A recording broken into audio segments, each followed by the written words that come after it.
دو نمازوں کے تعلق سے مروی ایک روایت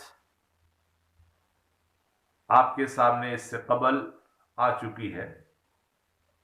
آج جو حدیث آپ کے سامنے پیش کی جا رہی ہے، اس حدیث کا بھی مفہوم اور مطلب وہی ہے جو اس سے پہلے کی حدیث کا تھا۔ حضرت ابو زہیر عمار بن رویبہ رضی اللہ عنہ سے روایت ہے کہ رسول اللہ صلی اللہ علیہ وسلم نے فرمایا اور ابو زہیر نے فرماتے ہوئے سنا کہ جو کوئی سورج نکلنے سے قبل اور سورج غروب ہونے سے قبل پہلے دو نمازوں کی پابندی کرتا ہے، اس کا اہتمام کرتا ہے، دو نمازوں کو پڑھتا ہے، تو وہ ہرگز جہنم کی آگ میں داخل نہیں ہوگا۔ یہ روایت مسلم شریف کی ہے۔ مسلم شریف کی اس روایت سے، حدیث سے اس بات کا علم ہوتا ہے کہ جو آدمی دو نمازوں کی پابندی کرے گا، ایک سورج نکلنے سے پہلے اور ایک سورج کے غروب ہونے سے پہلے، یعنی عصر کی نماز اور فجر کی نماز، ان دو نمازوں کی پابندی کرنے والا جہنم سے محفوظ رہے گا، وہ کبھی جہنم میں نہیں جائے گا۔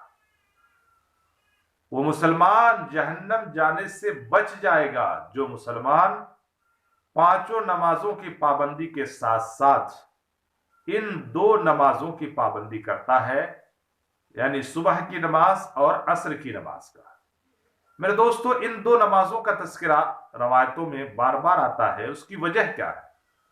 وجہ یہ ہے کہ جو آدمی ان دو نمازوں کی پابندی کر لے گا، یعنی عصر کی نماز اور فجر کی نماز کا اہتمام کر لے گا، یقیناً اس آدمی سے دوسرے تین اوقات کی نمازوں کی پابندی ضرور ہو جائے گی، اور جو ان دو نمازوں سے غافل ہو جائے گا تو اس کے لیے باقی تین نمازوں کو ادا کرنا اور مشکل ہو جائے گا۔ اس لیے اللہ کے رسول صلی اللہ علیہ وسلم خصوصیت کے ساتھ ان دو نمازوں کا تذکرہ فرمایا ہے کہ جو آدمی ان دو نمازوں کا اہتمام کرے گا وہ جنت میں جائے گا، جو ان دو نمازوں کا اہتمام کرے گا وہ کبھی جہنم میں نہیں جائے گا۔ مطلب یہ ہے کہ جو پابندی کرے گا ان دو نمازوں کی، وہ یقیناً اور تین نمازوں کی بھی پابندی کرے گا۔ لہذا میرے دوستو، ان دو نمازوں کے ساتھ ساتھ، یعنی فجر کی نماز کے ساتھ ساتھ اور عصر کی نماز کے ساتھ ساتھ باقی تین وقت کی نمازوں کی پابندی بھی کریں۔ یقیناً جو نماز کی پابندی کرتا ہے وہی پکا سچا مسلمان ہے۔ جو نماز نہیں پڑھتا، جو نمازوں کی پابندی نہیں کرتا، میرے دوستو، ہم اور آپ کیسے کہہ سکتے ہیں کہ وہ مسلمان ہے؟ کیونکہ نبی علیہ السلام نے فرمایا کہ بین العبد و بین الکفر ترک الصلاۃ، ایک مومن کے درمیان اور ایک کافر کے درمیان، مشرک کے درمیان حد فاصل اگر کوئی چیز ہے تو وہ ہے نماز۔ اگر آپ نماز ہی کو چھوڑ دیں گے تو آپ کی مسلمانیت کہاں سے باقی رہے گی؟ آپ کا ایمان کہاں سے باقی رہے گا؟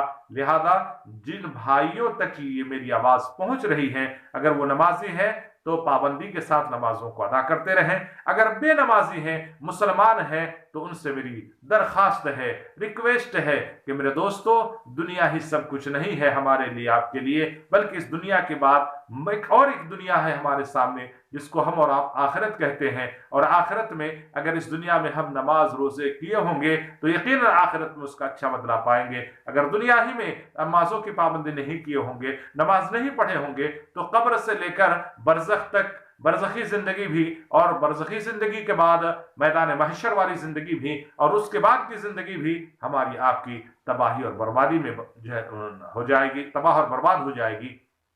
لہذا میرے دوستو، میری باتوں پر دھیان کرتے ہوئے توبہ کرو، استغفار کرو اور پانچوں نمازوں کو جماعت کے اہتمام کے ساتھ پڑھنے کی کوشش کرو۔ اللہ رب العالمین سے دعا ہے کہ اللہ تعالی ہمیں آپ کو، تمام مسلمانوں کو، ہر پانچوں نمازوں کی پابندی کرنے، خصوصیت کے ساتھ فجر کی نماز، عصر کی نماز کی پابندی کرنے کی توفیق عنایت فرمائے۔ آمین۔ وآخر دعوانا ان الحمد للہ رب العالمین، والسلام علیکم ورحمۃ اللہ وبرکاتہ۔